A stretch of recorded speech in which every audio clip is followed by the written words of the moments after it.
Sir എന്താണ് ഈ മഴയെ സംബന്ധിച്ചുള്ള ഫൈൻഡിങ്സ്? രാവിലെ ഒരു 8:30-ക്ക് ശേഷം നമ്മൾ സാറ്റലൈറ്റ് റഡാർ ഡേറ്റകൾ പരിശോധിച്ചപ്പോൾ മനസ്സിലാക്കിയത് ഈ സമയത്തുണ്ടായ മേഘങ്ങൾ വളരെ ഡീപ്പായിട്ട് ഡെവലപ്പ് ചെയ്ത കൂമ്പാര മേഘങ്ങളായിരുന്നു. അപ്പോൾ ഇത്തരം കൂമ്പാര മേഘങ്ങൾ ഉണ്ടാകുമ്പോഴാണ് പൊതുവേ കുറഞ്ഞ സമയത്തിൽ കൂടുതൽ മഴ ലഭിക്കുന്നത്. പൊതുവേ മൺസൂൺ സമയത്തിലൊക്കെ ഇത്തരം ലഘുമേഘ വിസ്ഫോടനങ്ങളൊക്കെ നമ്മൾ കാണാറുണ്ട്.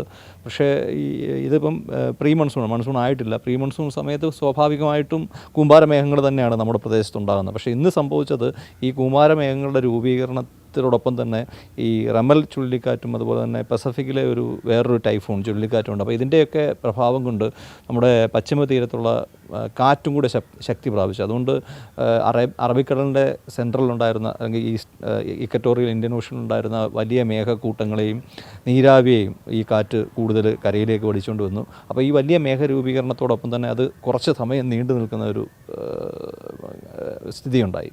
അപ്പോൾ അതിൻ്റെ പാർട്ടായിട്ടാണ് 1 മണിക്കൂർ ഏകദേശം നമ്മുടെ കുസാറ്റിലെ ഞങ്ങളുടെ തന്നെ AWS സ്റ്റേഷനുണ്ട്, ഓട്ടോമാറ്റിക് വെതർ സ്റ്റേഷൻ. അതിൽ 9:10 തൊട്ട് 10:10 വരെ 103 മില്ലിമീറ്റർ മഴ, 1 മണിക്കൂർ 10 സെൻറ്റിമീറ്റർ മഴ കിട്ടുമ്പോഴാണ് മേഘവിസ്ഫോടനം എന്ന് പറയുന്നത്. പക്ഷേ നമുക്ക് തന്നെ അത് 110.3 സെൻറ്റിമീറ്റർ 103 മില്ലിമീറ്റർ മഴ കിട്ടി. അപ്പോൾ ഇതുമായിട്ട് നമ്മുടെ തൊട്ടടുത്ത് തന്നെ കളമ്പശ്ശേരിയിൽ IMDയുടെ ഒരു സ്റ്റേഷനുണ്ട്. അവിടെയും നമ്മൾ പരിശോധിച്ചപ്പോൾ മനസ്സിലായത് അവിടെ 1 മണിക്കൂറിൽ 94.5 സെൻറ്റിമീറ്റർ മഴ ലഭിച്ചിട്ടുണ്ട്, 94.5 മില്ലിമീറ്റർ മഴ ലഭിച്ചിട്ടുണ്ട്. അപ്പം ഏകദേശം ഇത് രണ്ടുമായിട്ട് മാച്ച് ചെയ്യുന്നുണ്ട്. അപ്പം നമുക്ക് പൊതുവേ കൊച്ചിയിലുണ്ടായത് ഒരു മേഘവിസ്ഫോടനത്തിൻ്റെ രൂപത്തിലുള്ള മഴയായിരുന്നു. അതുകൊണ്ടാണ് നമ്മൾ എവിടെ നോക്കി പരിശോധിച്ച് കഴിഞ്ഞാലും ഇതുമായിട്ട് ബന്ധപ്പെട്ടുള്ള വെള്ളക്കെട്ടുകൾ, ഫ്ലാഷ് ഫ്ലഡാണ് ഉണ്ടായത്. നമ്മൾ മെനച്ചിരിക്കാത്ത സമയത്തുണ്ടായ ഒരു ഫ്ലാഷ് ഫ്ലഡ് എന്നാണ് ഇതിന് പറയുന്നത്, മിന്നൽ പ്രളയങ്ങൾ ഉണ്ടാകുന്നത്. അപ്പോൾ ഇതൊക്കെയാണ് മേഘവിസ്ഫോടനത്തിൻ്റെ ഒരു റിയലൈസേഷൻ എന്ന് പറയുന്നത്. അപ്പം പൊതുവേ ഈ ഒരു ഡേറ്റകളൊക്കെ പരിശോധിച്ച് കഴിഞ്ഞാലും അതുപോലെ സാറ്റലൈറ്റ് ഡേറ്റയൊക്കെ നമുക്ക് പരിശോധിച്ചാൽ മനസ്സിലാകുന്നത് 1 മണിക്കൂറിൽ 10 സെൻറ്റിമീറ്റർ അടുത്ത് മഴ ലഭിച്ചിട്ടുണ്ട്. ഇതിന് പ്രധാന കാരണം ഒരു ചെറിയ മേഘവിസ്ഫോടനത്തിൻ്റെ ഭാഗമായിട്ട് തന്നെയാണെന്നാണ്.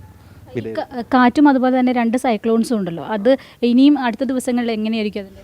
സൈക്ലോണ് നമ്മൾ ഓൾറെഡി ബംഗാളിലേക്ക് കയറി കഴിഞ്ഞു. പക്ഷേ എന്നാലും അതിൻ്റെ ഒരു ഇൻഫ്ലുവൻസ് ഇപ്പോഴും കാറ്റിൻ്റെ രൂപത്തിൽ നമ്മുടെ പശ്ചിമ തീരത്ത് കാണുന്നുണ്ട്. അതുപോലെ പസഫിക്കിലുള്ള ഒരു ടൈഫൂണിൻ്റെ ഒരു എഫക്റ്റും കാണുന്നുണ്ട്. ഇത് രണ്ടും കാരണമാണ് പശ്ചിമ പടിഞ്ഞാറൻ കാറ്റൊരു അല്പം ശക്തി പ്രാപിച്ചതുകൊണ്ടാണ് കൂടുതൽ നീരാവി നമ്മുടെ പ്രദേശത്തേക്ക് എത്തിച്ചേർന്നത്.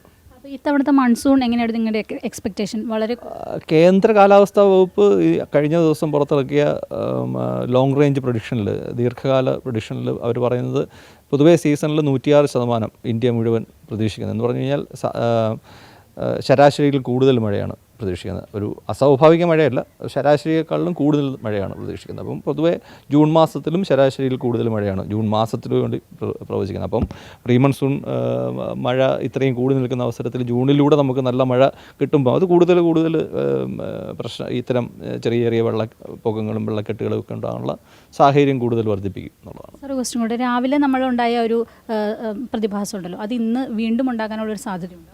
ഇല്ല, അങ്ങനെ ഞാൻ പറഞ്ഞല്ലോ, ഇതൊരു വലിയ മേഘക്കൂട്ടങ്ങളിൽ ഇപ്പം കേരളം തിരുവനന്തപുരം മുതൽ നമ്മുടെ കോഴിക്കോട് വരെയുള്ള മേഖലയിൽ മേഘരൂപീകരണം ഉണ്ടായിരുന്നു. പക്ഷേ ഈ മേഘക്കൂട്ടങ്ങളുടെ ഇടയിൽ 1-2 മേഘങ്ങളാണ് ഈ വലിയ തോതിൽ. അത് ഇപ്പോൾ എറണാകുളത്ത് വന്ന് പെയ്തു, കഴിഞ്ഞ ആഴ്ച പെയ്തപ്പം അത് ചേർത്തല ഭാഗത്തായിരുന്നു. അപ്പോൾ അത് എവിടെ പോപ്പപ്പ് ചെയ്യുമെന്ന് നമുക്ക് പറയാൻ പറ്റില്ല. ഇങ്ങനെ ഒരു മേഘരൂപീകരണം ഉണ്ടാകും, അത് എവിടെയും ഉണ്ടാകാം, ഏത് സ്ഥലത്തും ആ ഒരു ഫേവറബിൾ സിറ്റുവേഷനിലുണ്ടാകാം. സ്ഥലം മാറും. അങ്ങനെ അത് നമുക്ക് കൂടുതൽ എവിടെ ഉണ്ടാകുമെന്ന് നേരത്തെ പ്രവചിക്കാനൊന്നും പറ്റത്തില്ല. ഈ satellite data, real time data നോക്കിയാലേ നമുക്ക് എവിടെ ഉണ്ടോ എന്ന് കറക്റ്റായിട്ട് പറയാൻ പറ്റുകയുള്ളൂ.